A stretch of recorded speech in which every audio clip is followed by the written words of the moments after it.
Good morning. So we are doing the Bhagavad Gita. This is chapter 2 and we had completed till verse 44 from chapter 2. Now what we had learned, I will just give you a small recap. Yesterday when we were talking about it, Shri Krishna is telling Arjuna that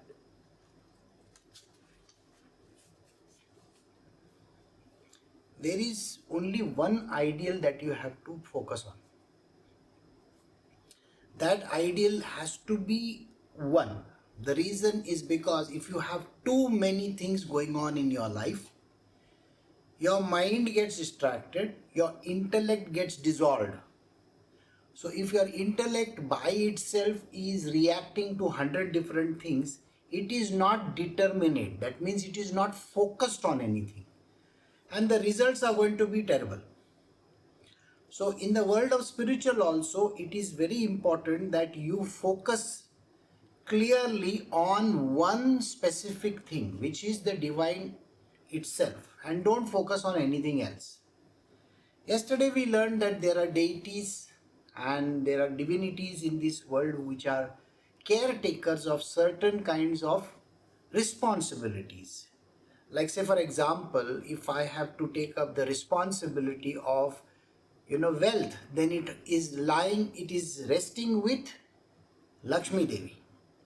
Likewise, education and knowledge rests with another goddess, that is Saraswati. Like that, there are different gods and goddesses which are supposed to handle different kinds of departments.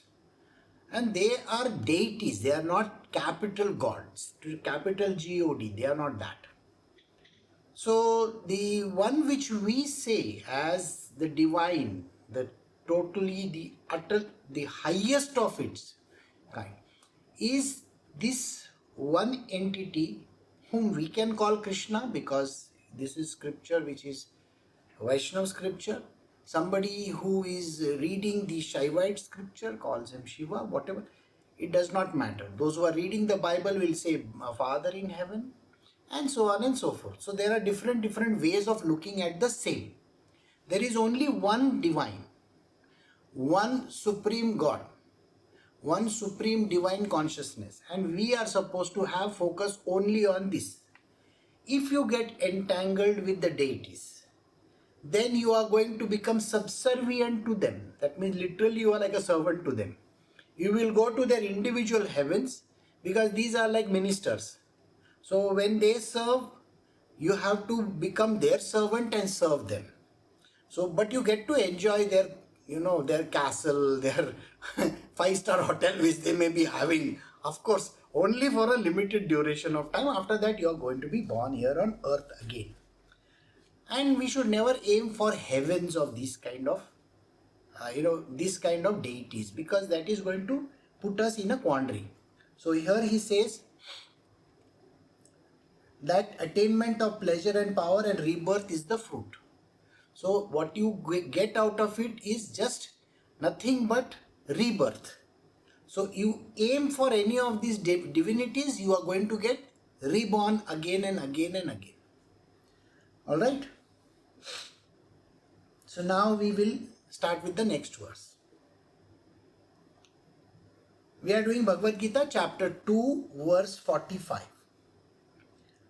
Arjuna, the Vedas thus deal with the evolutes of 3 gunas, that is the modes of Prakriti, that is worldly enjoyment and the means of attaining such enjoyments. Be thou indifferent to these enjoyments and their means, rising above pairs of opposites like pain and pleasure, etc., established in the eternal existence God, absolutely unconcerned about the fulfillment of wants and the preservation of what has already been attained, you be self-controlled. This is a very beautiful verse, and if you were to follow this verse to the letter, absolutely, whatever is mentioned in this verse, if you follow it to the letter, you will attain the highest will in the world, in this entire universe. You yourself become that divine. Alright, so let me start with the verse. First and foremost, he says, Arjuna's, the Vedas thus deal with the evolutes of the three gunas. See, Vedas have come from the mouth of the divine. It is something which you need to get an understanding of the subject. What are Vedas? See, if you join a college, if you join a company, do you sign something and give them an appointment letter? Okay? Or when you are getting into a marriage, or you are getting into a contract for buying a house, do you know what you do? You take a document and you sign it and you pay the money and you get that particular house or whatever. That's exactly what the Vedas are. When the Divine Lord was giving out the Vedas, he was telling how these Vedas are going to be effective. So the way of living, how you are supposed to live. So there are certain rules and regulations.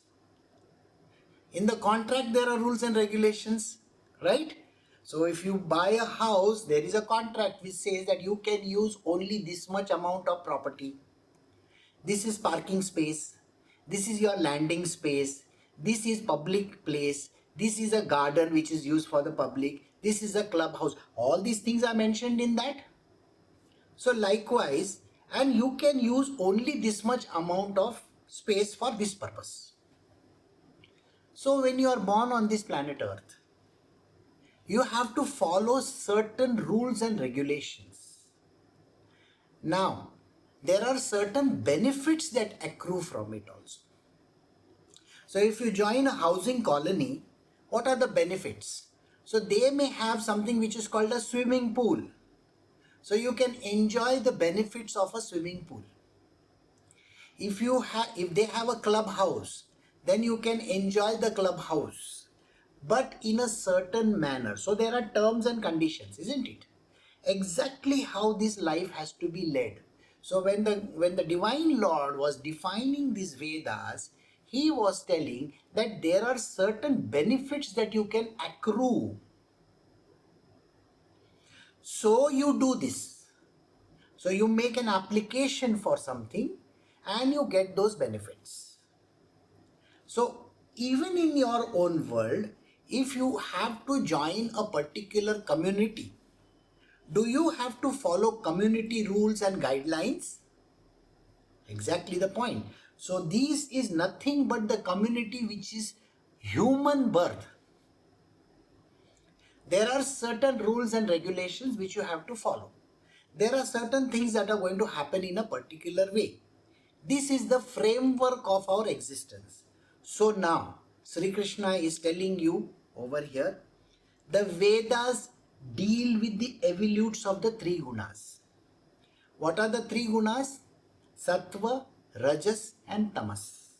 Okay? So these are the three gunas, and in these three gunas, it is defining these three gunas. Okay? Now while these three gunas are being defined, what happens is it tells you about worldly enjoyments and means of attaining such enjoyments.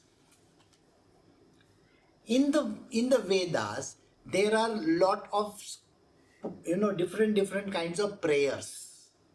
There are different kinds of things which are mentioned where it is said that if you want good marks, if you want to pass in your examination, I'm just giving you an example, don't take it for literal this thing, okay? If you want to get married, if you want property, if you want somebody to be killed, I'm not joking, somebody has to be destroyed, somebody has to be killed, some nonsense has to be done, everything is mentioned over there. How you go about doing it? So you pray to certain God and you can get that thing done. What are the kinds of prayers that you are supposed to do? Do these prayers, offer these things, and you can get the benefit from that particular deity. Got it? So these are deities. And these deities are going to offer different benefits along the way. So when they offer these benefits, what happens? You can enjoy these benefits. So the Vedas clearly define, if you want this, do this. If you want this kind of a benefit in your life, do this. People, they nowadays, people have very less belief in God, isn't it? So what do? They want children. So they go to all these IVF centers, in vitro fertilization and all these kind of things they do. They think that, God, I will get a baby just by that. If the baby is written, it is going to happen, whether you go to IVF or you don't even get pregnant. Now you will wonder, how is that? So there is a methodology which is mentioned in the Vedas also. So there are different technologies which are actually there inside that. And these are just like when you pay fees, to all these doctors, whosoever concerned, isn't it? Suppose you have some disease, okay?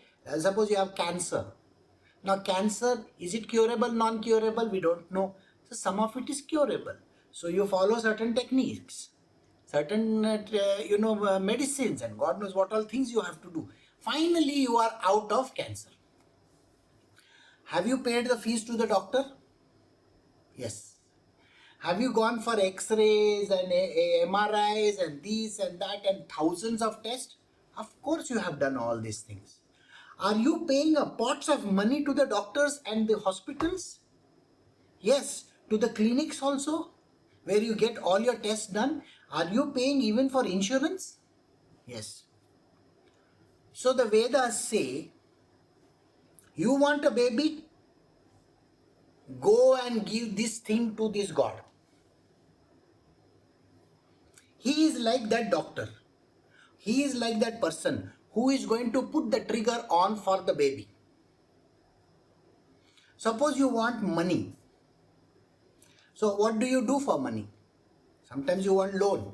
Sometimes you get legacy. Sometimes you get a lottery. Something happens, isn't it?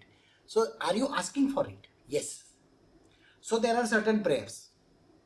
So Shri Krishna says, these are the things which are written in the Vedas. Alright? Now see the dire warning which he gives. Be thou indifferent to these enjoyments and their means, rising above pair of opposites like pleasure and pain. Sri Krishna is very clearly saying, please do not get entangled in the words of the Vedas. Do not fall into the trap of going and doing those kind of things. Please do not try to override destiny. Please don't even do any of these things. Have equanimity of mind.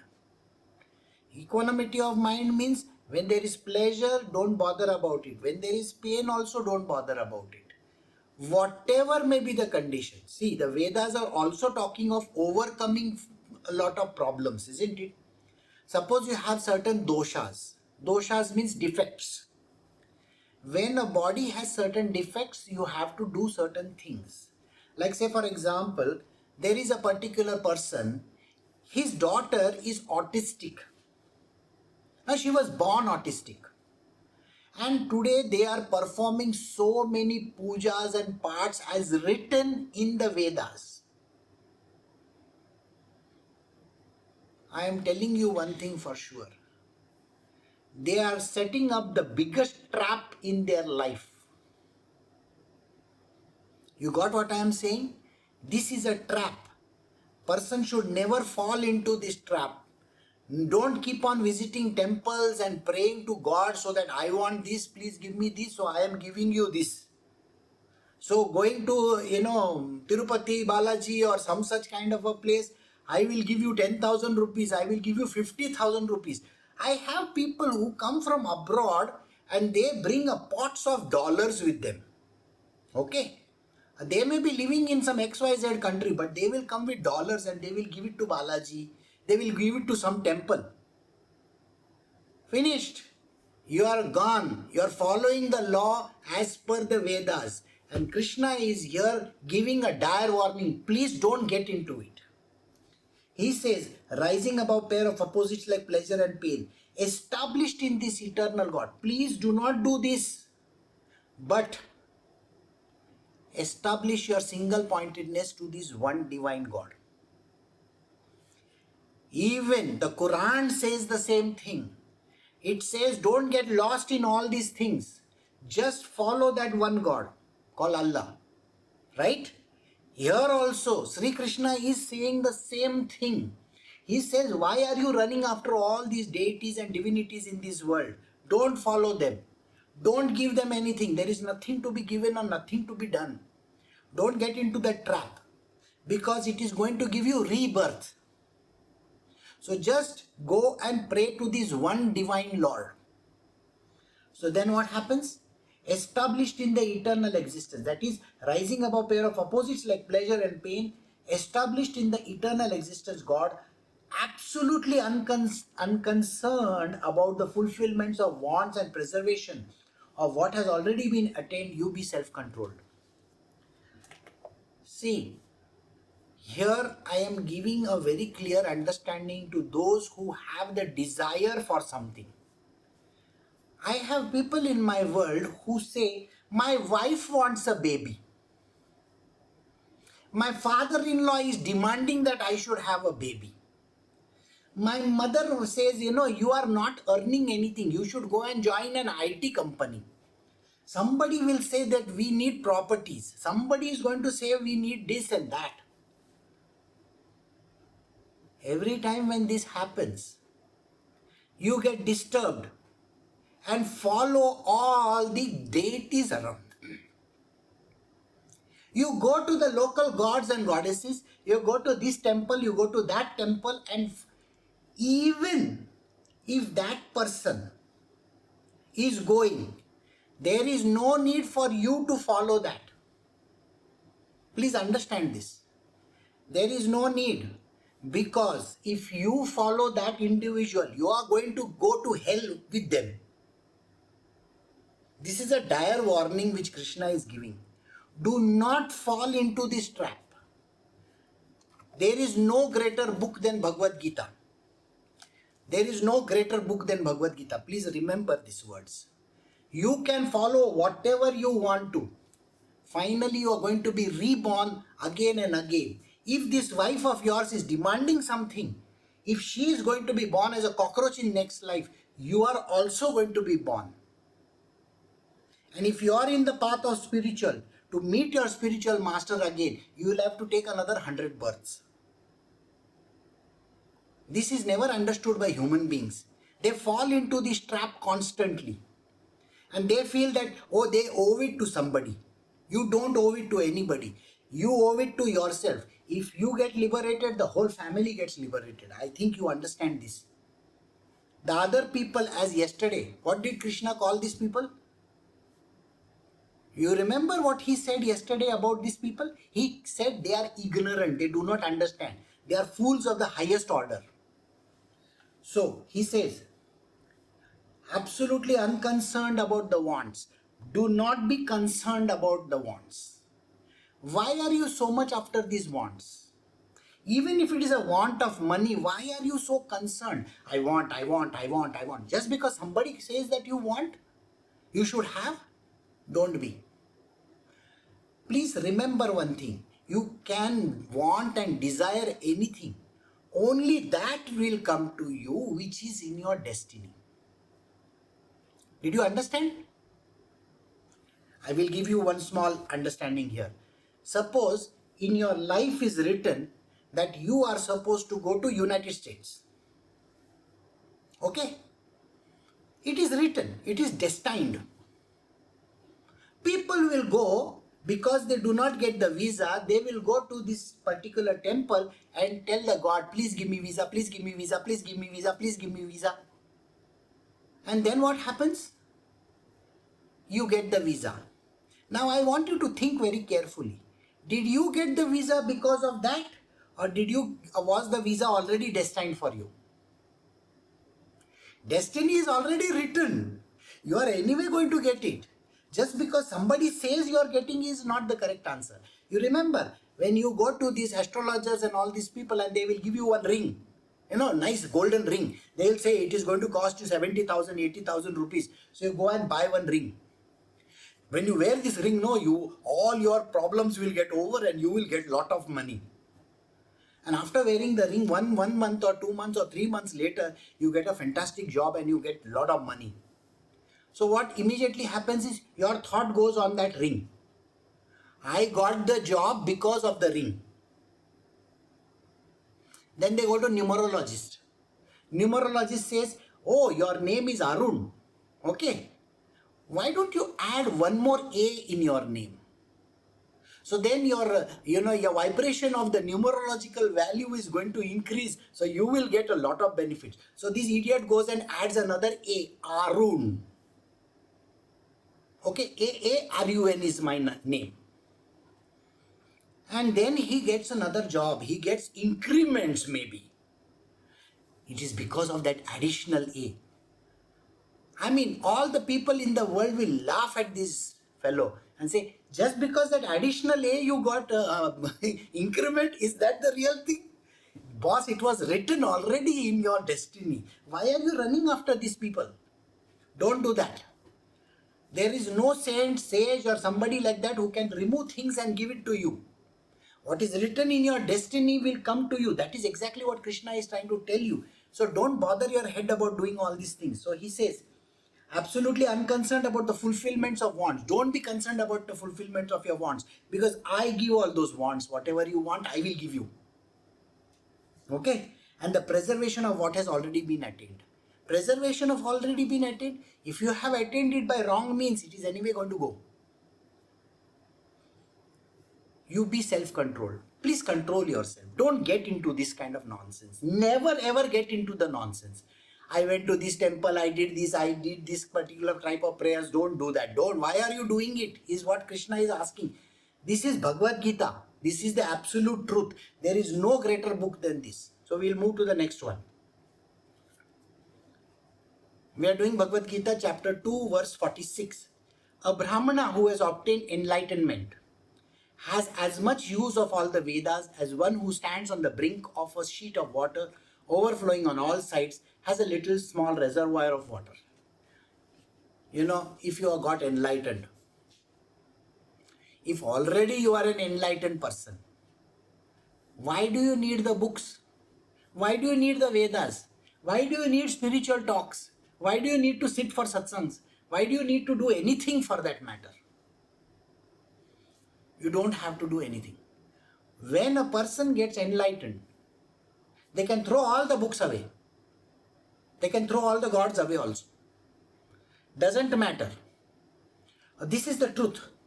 People don't understand this truth. So, if there is a person who is enlightened, he has no use for any of these Vedas.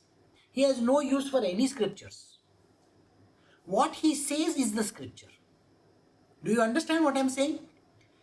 From his mouth, whatever he says is the eternal truth. Enlightenment is like that. So if he says the sun comes from the west, that is the truth. You will wonder, but in reality it comes from the east. No, how can you say, how can you be enlightened? Don't bother your head about all these things. Okay? Because these people are very strange guys. Alright? Whatever they utter is the truth. Whatever they say, they already know what is going to happen. Their world is like that. So they don't have any need for any scripture. Got it? So we will do the next one. This is a very important verse. We are doing chapter 2 of the Bhagavad Gita, verse 47. Your right is to work only, and never to the fruit thereof. Do not consider yourself to be the cause of the fruit of action, nor let your attachment to inaction. This is one of the most profound teachings of Shri Krishna. You can write this down wherever you want to and keep it. Shri Krishna is telling, don't bother about the fruit of what is going to come. It is never going to be in your hands whatsoever. You may say, I have paid so much amount of money, I am going to win the elections. Really? That is not in your hands. You cannot guarantee elections victory. Likewise, you cannot say tomorrow, oh, I saw this, they do the ultrasound, ultrasound. They do the ultrasound and they say, oh, baby is fine, everything is going fine, everything is perfect. And when the baby is born, there is a problem.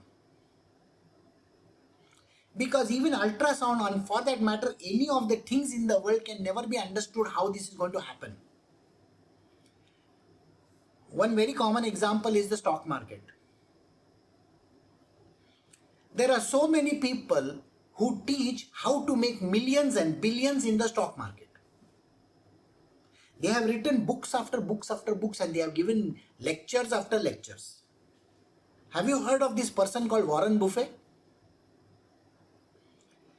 So Warren Buffett has read a book. Okay.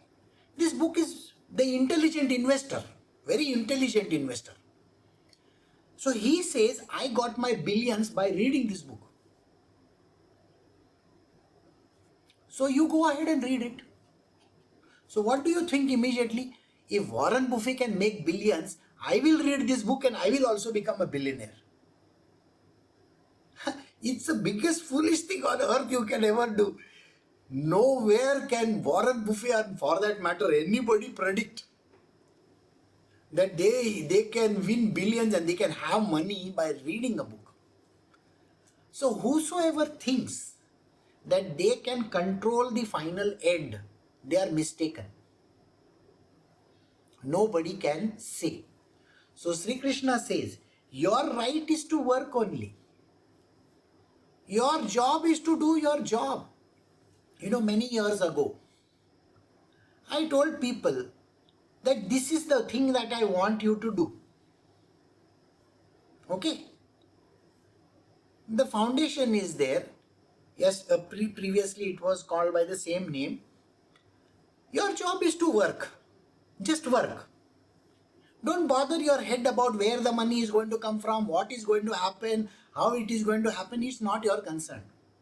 Your job is to work only. Who has given you the work? Krishna has given you the work. This is your job. Your job is only to do your job. Okay? Your primary concern is to just do the work which you have been given, and never to the fruits thereof. The fruits are what? Money, power, fame, fortune, you name it. All these are fruits. I will get so much money. This is going to happen, that is going to happen. You are already talking about the end result. It doesn't work like that. Never. So when I spoke in the year 2012 and 13 and 14, 99% of the people quit. We established an organization also, but they left it and went away. After many years, the 18th chapter has begun.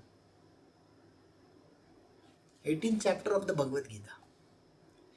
Krishna gives a dire warning to people, to Arjuna. He literally says, if you don't do, I am just preempting you to the 18th chapter because this is what has begun in our world. If you don't do which I am telling you to do nicely,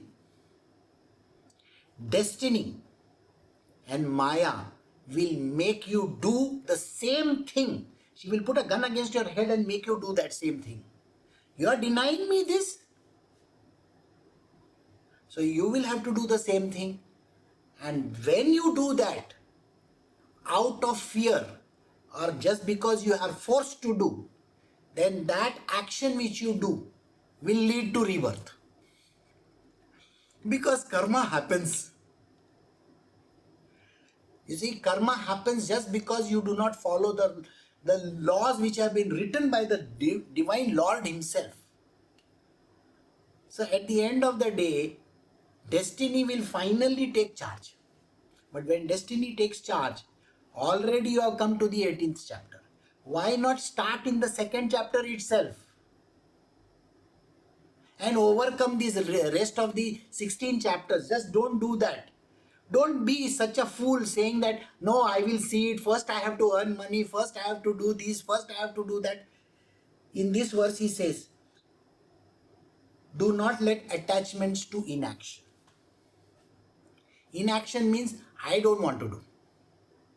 I will never do. Why should I do? I am not getting any benefits out of it. How is my family going to live? How are my children going to do something? Where am I going to pay for my EMI? Where are things going to happen? These are the questions people have.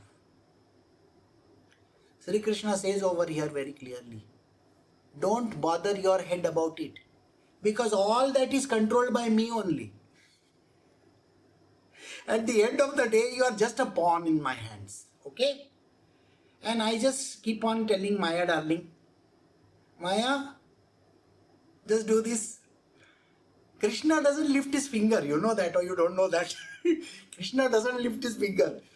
He just looks at Maya and says to Maya, Maya, you know, these people are not listening to me. Then Maya does everything for him. So the same people. So Arjuna is being given a dire warning over here and he doesn't recognize that it's a warning. But I am giving it to you as an explanation. Please remember these words very carefully. He says, your right is to work only. Don't bother about results and never to the fruits thereof. So you got to work and the work has to be done. Don't say, I am very busy, I don't have time for this cannot be done. I am so busy that, I have to do all other activities except your work. This is the thing which people have in mind, I have time for every other thing in the world except what you are telling me to do. That, I think I can do it later. Don't worry. I will not lift my finger. You will end up doing the same thing which I am telling you not, do it just now you are not doing. It will end up doing the same thing tomorrow. But then tomorrow when you do it, it will accrue karma with it. And because it accrues karma, you are going to fall into the cycle of rebirths. So he says, and consider yourself. Do not consider yourself to be the cause of the fruit of action. You keep on saying, human beings love to say this. I did this, I got the money, I got improvements, I did this, Everybody thinks, I am earning, I get this money, I got the child, I got married. Don't take any credit for anything. Do you remember my yesterday's session? Krishna says very clearly, don't take credit for any action because you never control anything. What can you control? You cannot even control what is going to happen in the next 5 minutes.